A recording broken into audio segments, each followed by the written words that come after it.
quand nos militants disent on voudrait revenir à l'ancienne RPR-UDF, il ne faut pas un choix politique, ils disent on voudrait plus de convivialité dans le parti. Et c'est pour ça que j'ai voulu faire campagne pour cette présidence de l'UMP, et c'est une campagne qui, je trouve, a un sens particulier ici, chez nous, en Essonne, qui sommes un département à la fois vaste et morcelé. J'ai voulu faire campagne sur la décentralisation du parti.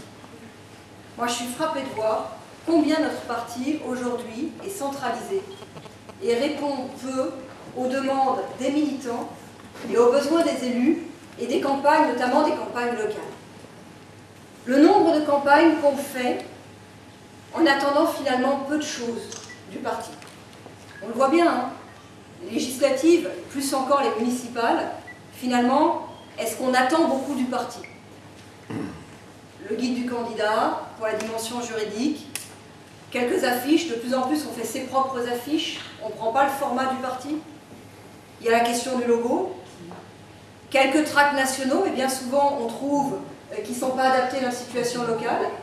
Et puis, on nous propose beaucoup moins souvent que nos adversaires, quand on regarde les tracts que font les socialistes, de faire des recto-verso avec une partie de chez nous. Bref, le parti ne fonctionne pas comme s'il était au service de ses militants et de ses candidats. Et pourtant, aujourd'hui, c'est vraiment ça l'enjeu. On a perdu toutes les élections locales. Et à force de perdre les élections locales, on a perdu les élections nationales. Moi, je prétends que c'est un lien. Vous savez, j'étais la porte-parole de Nicolas Sarkozy. J'ai vécu la difficulté qu'il y avait à faire une campagne nationale sans avoir le contact local. C'est très compliqué.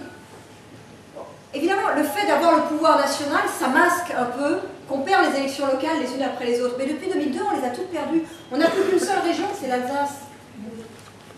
On a perdu énormément de conseils généraux, on n'a plus la majorité des conseils généraux. On a perdu quasiment toutes les grandes villes.